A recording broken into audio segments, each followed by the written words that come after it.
सावंतवाडीतील 57 कोटींच्या नळपाणी योजनेबाबत नागरिकांनी ठेकेदाराकडून झालेल्या भ्रष्टाचारासह या कामाच्या क्वालिटी ऑडिटची मागणी केल्यानंतर त्याची गंभीर दखल पालकमंत्री नितेश राणे यांनी घेतली आहे।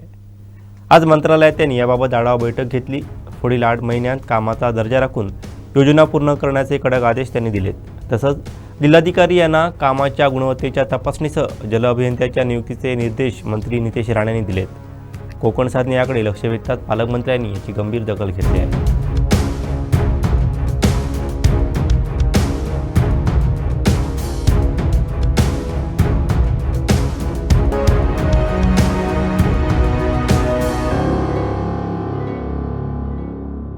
नागरिकांचे भ्रष्टाचाराचे आरोप, क्वालिटी ऑडिटची मागणी याबाबत कोकण साधने मंत्री नितेश राणेंना सवाल केला होता।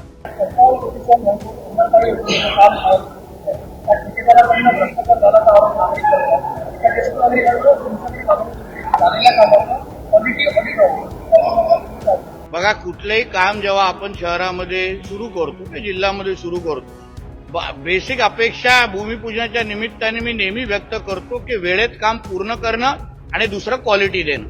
अगर क्वालिटीमध्ये कुठल्याही पद्धतीचा तडजोड कोणीही करत असेल, कुठलाही कॉन्ट्रॅक्टर ठेकेदार करत असेल, तर आम्ही काय त्याला सोडणार नाही।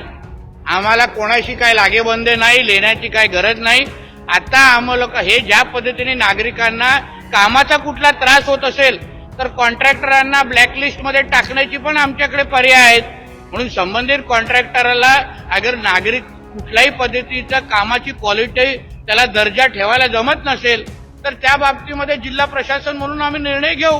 ह्याचबद्दल मी आत्ताच नगराध्यक्ष मॅडमला सांगितलंय, मंगळवार किंवा बुधवार मंत्रालयामध्ये मी ह्या कामासंदर्भात बैठक लावलेली आहे। संबंधित कॉन्ट्रॅक्टर, मग सीओ, नगराध्यक्ष, कलेक्टर आम्ही सगळेजण मिळून कामाचा आढावा घेऊ आणि मग योग्य तो निर्णय येणाऱ्या काळात घेऊ। त्यानंतर लगेचच आज याबाबत मंत्रालयात महत्त्वपूर्ण बैठक झाली।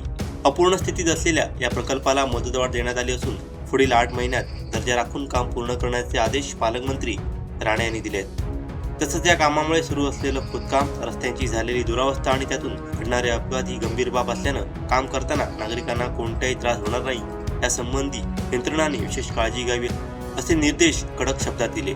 तसंच जिल्हाधिकारी यांनी स्वतः घटनास्थळी भेट देऊन कामाची पाहणी करावी, कामाच्या गुणवत्तेची तपासणी करावी आणि प्रकल्प निर्धारित वेळेत व दर्जेदार पद्धतीनं पूर्ण होईल याची खात्री करावी अशा सूचनाही देण्यात आल्या। याशिवाय प्रकल्प व्यवस्थापन सल्लागार मार्फत प्रभावी देखरेख ठेवून तातडीने आवश्यक जल अभियंत्याची नियुक्ती करण्याचे निर्देश देण्यात आले। उर्वरित काम विनाविलंब पूर्ण होऊन नागरिकांना लवकरात लवकर दिलासा द्यावा अशी अपेक्षा त्यांनी यावेळी व्यक्त केली।